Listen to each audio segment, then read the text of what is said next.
Voilà, déjà, vous êtes bien aménagé, hein? Ah oui, ça serait petit, hein. Puis il fait pas chaud, c'est bien isolé. Oui, il fait pas chaud, hein. Ça va. C'est vrai que pour la saison, là. Ah ouais? Ah bah c'est très bien. On va tirer sur ce. Allez, souriez à 4.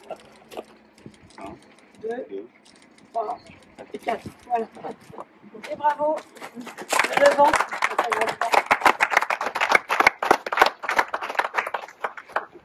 Allez, regardez les bébés. 1, 2. 1, 2, 3. C'est parti. Bravo.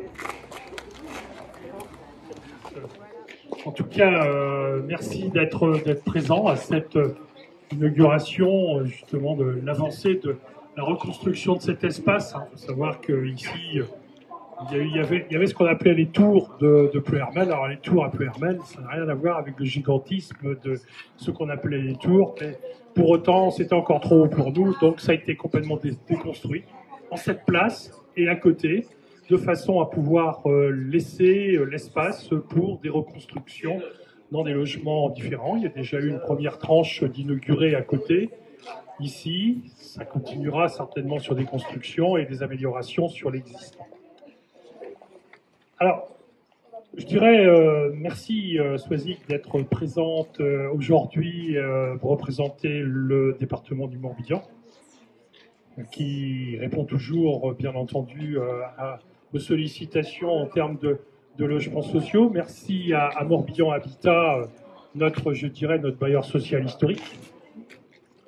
Auparavant BSH, certes, mais Morbihan Habitat sous les mêmes égides. Et je considère qu'on a toujours travaillé ensemble et je pense qu'on continuera à travailler ensemble. Hein. Si je dois parler de façon assez générale, je dirais, j'écoutais ce matin encore un webinaire sur l'artificialisation, le ZAN, des éléments de ce genre, l'économie associée à tout cela.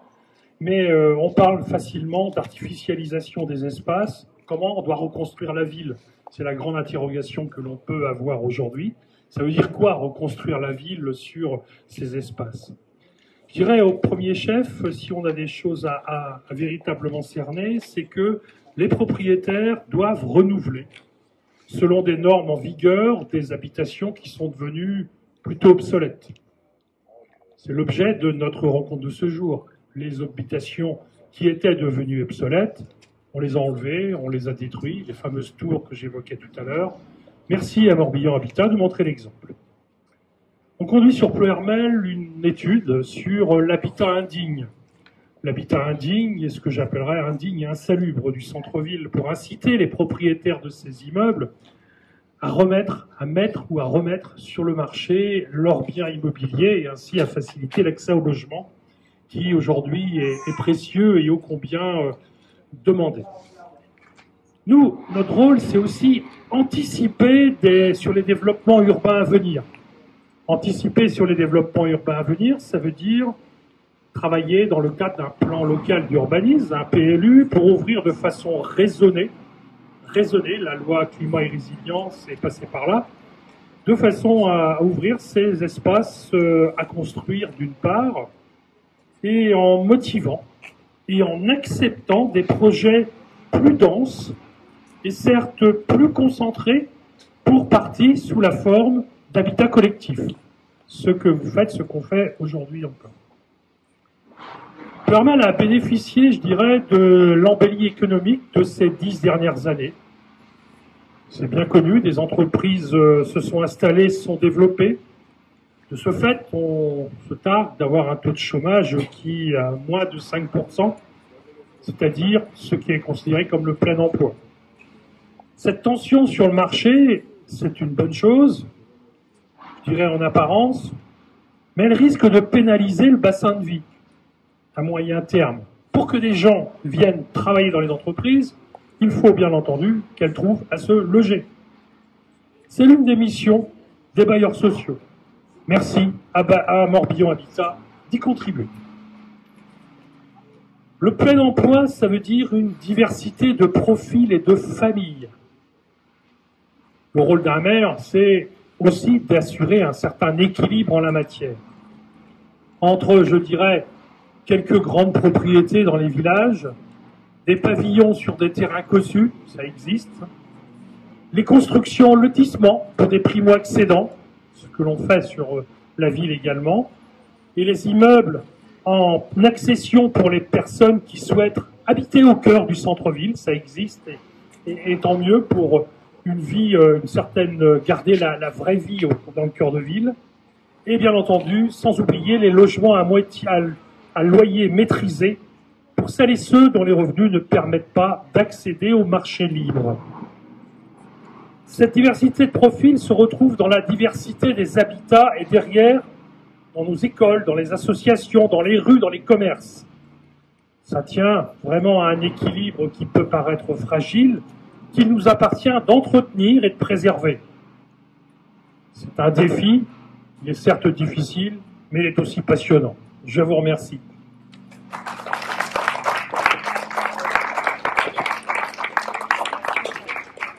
Vous voulez dire un mot?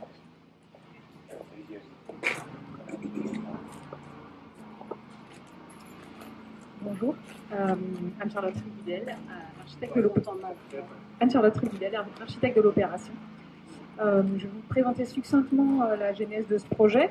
En fait, cet îlot est situé à l'entrée du cœur du quartier. Donc, il y avait un enjeu fort en fait, de signal pour l'entrée de ce quartier et on a voulu proposer une implantation en limite de voirie qui crée une qualité urbaine qui n'existait pas jusque-là et qui permet de lancer cette impulsion de renouvellement en fait, du quartier.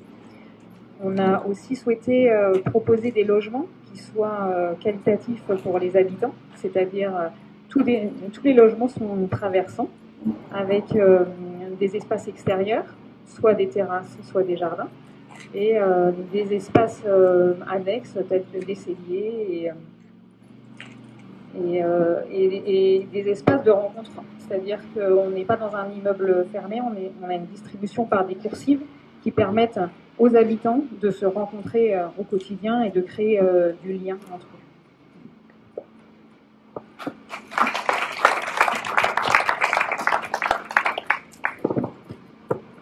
Bonjour, oui, juste deux mots.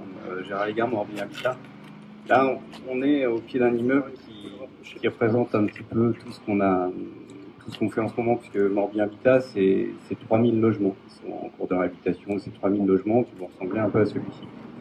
Moi, je suis assez content d'être à Ploërmel parce que, bon, je ne vais pas vous raconter ma vie, mais c'est la première résidence que j'ai vue à Ploërmel quand je suis arrivé dans le Morbihan. Alors pourquoi, je ne vous dirai pas, mais c'est la première résidence. Donc je me retrouve ici, alors que je ne suis pas accompagné du fait d'aller sur Ploërmel, puisque j'étais plutôt du côté de Lorient, et je trouve que c'est une belle réalisation. Alors il nous reste quelques efforts de voirie à faire, hein, j'en conviens, pour notamment les 7 lots à bâtir qu'on a derrière, mais on est devant quelque chose quand même qui offre à nos locataires, et c'est pour ça qu'on fait ce métier, certainement, et vous allez le voir grâce à Madame Picard et Madame Lemaître qui nous font visiter leurs logements, des logements dont la qualité n'est plus à faire ni à vendre. Donc on va faire un petit tour. Moi je voulais remercier la mairie de Ploërmel parce qu'effectivement c'est une histoire d'amour qui dure depuis 71.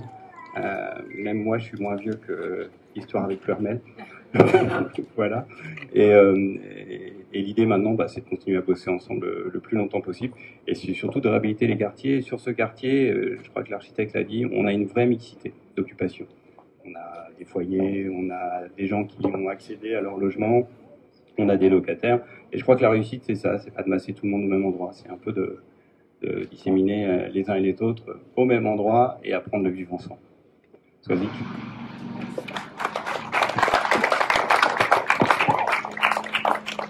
Bonjour à tous, bonjour à toutes. Moi, je suis ravie aussi d'être ici et de représenter en premier lieu David Lapartien, le président du département du Morbihan. Alors depuis quelques jours, je fais un trop Morbihan, mais pas depuis quelques jours, parce que ça fait quand même quelques années que je suis élue. Je fais des infidélités à Pontivy, même si ici, Ploërmel, c'est un territoire qui m'est connu, puisque j'y emmenais ma grande sœur et mon grand frère au lycée de l'Amenet et du Sacré-Cœur. Donc c'est un territoire que je connais bien, parce que je suis originaire d'une petite commune qui s'appelle le Mesquet-sur-Meux. Voilà, donc tout ça pour dire que moi je suis très très heureuse d'être ici. Être ici, marquer des inaugurations. Alors, quand on est élu, on ne fait pas que des inaugurations, mais c'est important parce que ça montre l'action concrète qu'on fait avec une collectivité. Et là, en l'occurrence, sur un sujet majeur qu'est le logement. Le logement, tu l'as dit Patrick, c'est l'emploi. C'est la dynamique d'un territoire. Ici, on a la chance d'avoir un territoire qui est attractif, qui est très dynamique, qui est très très demandé. On le voit, il y a plus de 20 000 dossiers en attente de logements sociaux. C'est très très important. Il y a un taux de renouvellement qui est faible. Il y a une mobilité, comme on dit. Alors la mobilité résidentielle, pour être très simple, c'est normalement on rentre dans un appartement, c'est ce que j'ai dit aux deux petites filles là, qui sont dans les cosy. Peut-être que dans 20 ans elles seront plus là, je leur souhaite, mais qu'elles ne restent pas, que ça évolue au fur et à mesure. Aujourd'hui, ça ne se fait plus. Il y a des blocages parce qu'il faut réoffrir des T1, il faut réoffrir des T2, il faut réoffrir des T3, et c'est ce que nous allons faire avec le département du Morbihan et notre bras armé, bien sûr, qui est Morbihan Habitat. Morbihan Habitat et le logement, un budget de 11 millions d'euros chaque année. Là, récemment, on a voté 5 millions d'euros de plus en titre participatif avec notre grand bailleur social qui est Morbihan Habitat pour les années à venir. Ça veut dire qu'on veut construire de 800 à 900 logements de plus par an. Voilà, c'est de l'action concrète. C'est agir plus que de se payer de mots sur un sujet majeur qui est le logement. C'est le premier poste de dépense des ménages et c'est une bombe sociale à retardement. On l'a dit, tu l'as dit, effectivement aujourd'hui construire un dossier c'est très complexe. Les coûts de la construction qui sont exponentiels.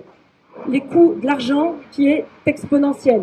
Peut-être pas exponentiel mais très très fort et ce qui se passe aujourd'hui à l'international ne va pas arranger les choses. Les réglementations qui explosent aussi. On est parfois, je le dis, en absurdistan avec l'État. Effectivement, ça va dans le bon sens quand on parle du ZAN, de reconstruire la ville sur la ville. Quand on veut lutter contre les bouilloires ou les passoires thermiques, ça va dans le bon sens. Mais on est aujourd'hui dans des démarches beaucoup trop punitives qui ont fait finalement pour l'effet inverse de ce qu'on attend. On éloigne encore plus certaines familles de l'habitat et on rend encore plus des familles vers la pauvreté. Moi, je suis présidente de l'ADIL, donc l'Agence du développement et de l'information sur le logement. On pilote le dispositif Morbihan Solidarité Énergie. On lutte aussi contre la précarité énergétique. On renforce aussi le maintien à domicile des personnes âgées et des personnes à mobilité réduite. Voilà des actions concrètes qu'on doit mener avec force quand on est élu.